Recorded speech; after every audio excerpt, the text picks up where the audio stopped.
For the next 2 years, I saw less and less of Derby. A fortnight would sometimes slip by without the familiar 3 and 2 strokes at the front door. And when he did call, or when, as it happened with increasing infrequency, I called on him. He was very little disposed to converse on vital topics.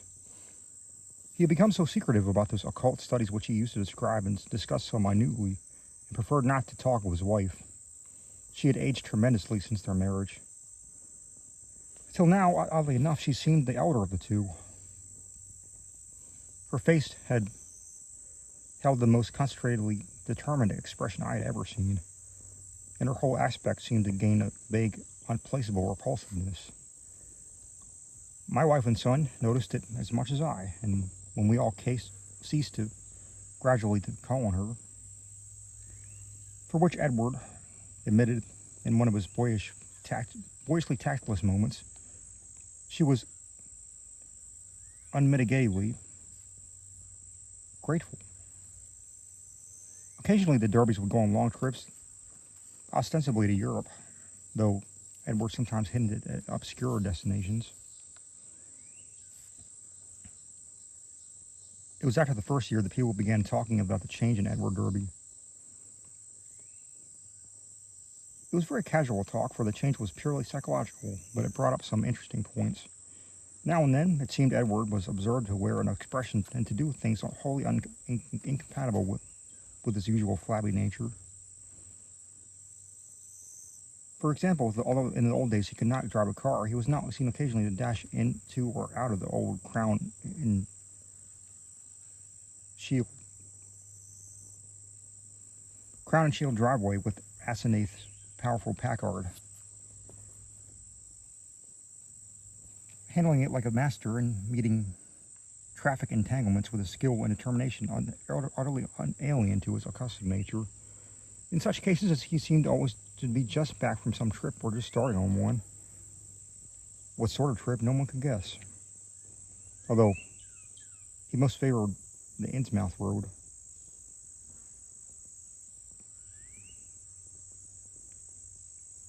Oddly, the metamorphosis did not seem altogether pleasing.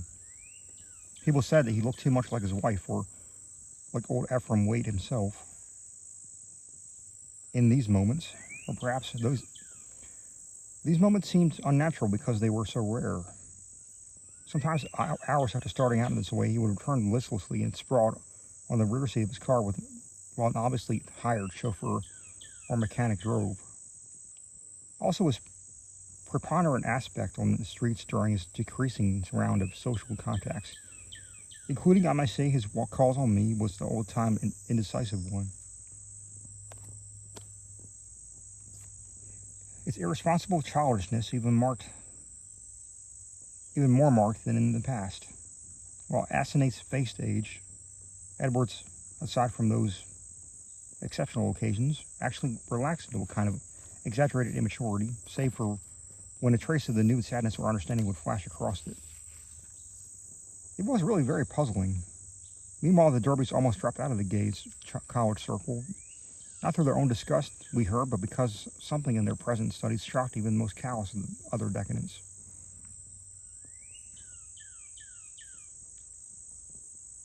It was in the third year of the marriage that Edward began to hint openly to me of a certain fear and dissatisfaction.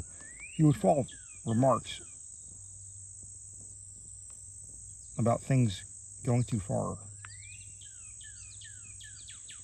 and would talk darkly about the need of saving his identity. At first I ignored these such references, but in time I began to question him, guardedly, remembering what my friend's daughter had said about Asenath's hypnotic influence of the other girls at school, the cases where students had thought they were in her body looking across the room at themselves. His questioning seemed to make him at once alarmed and grateful, and at once he mumbled something about having a serious talk with me later.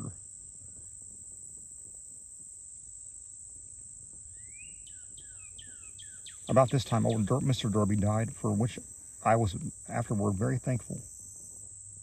Edward was badly upset, though by no means disorganized. He had seen astonishingly little of his parents since marriage. For Asenath's had concentrated in herself all his vital sense of family linkage. Some called him callous in his loss, especially since those jaunty and confident moods in the car began to increase. He now wished to move back into the old Derby mansion, but Asenath insisted.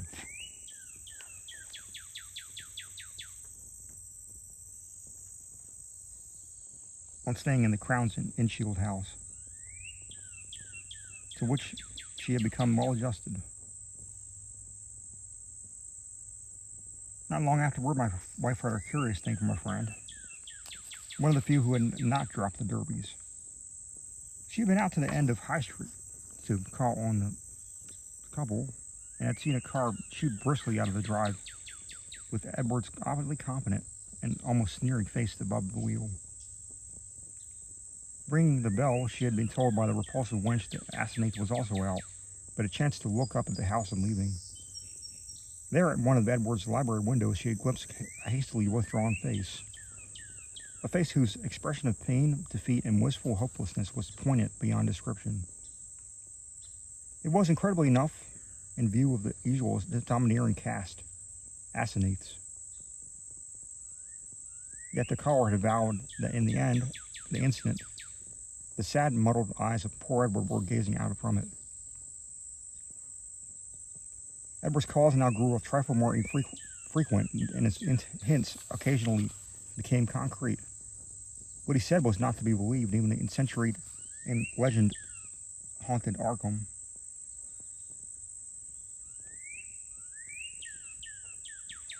But he threw out his dark lore with a sincerity of convincingness which made one fear for his sanity.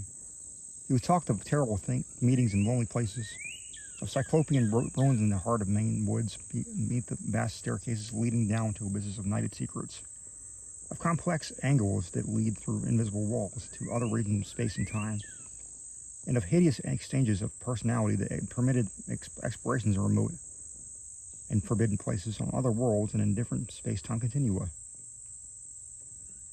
He would now and then back up certain crazy hints by exhibiting objects which utterly nonplussed me.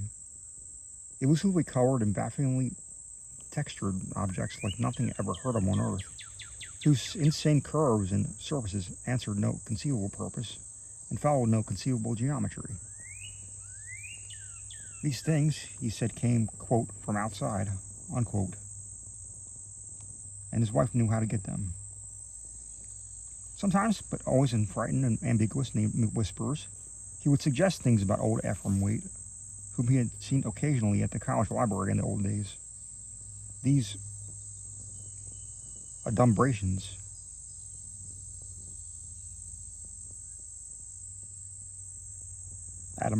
were never specific, but seemed to resolve around some especially horrible doubt as to whether the old wizard were really dead, in a spiritual as well as corporeal sense. At times, Derby would halt abruptly in his revelations and wondered whether Asenath could possibly have divined a speech at the distance and cut him off through an unknown sort of telepathic mesmerism, some power of the kind she had displayed at school. Certainly she suspected that he told me things, for as the weeks passed and she tried to stop his visits with words and glances of a most inexplicable potency, only with difficulty could he get to see me, for although he would pretend he was going somewhere else, some invisible force would generally clog in his motions to make him forget his destination for the time being. His visits usually came when Asenath was away, quote-unquote, away in her own body, as he oddly put it, once.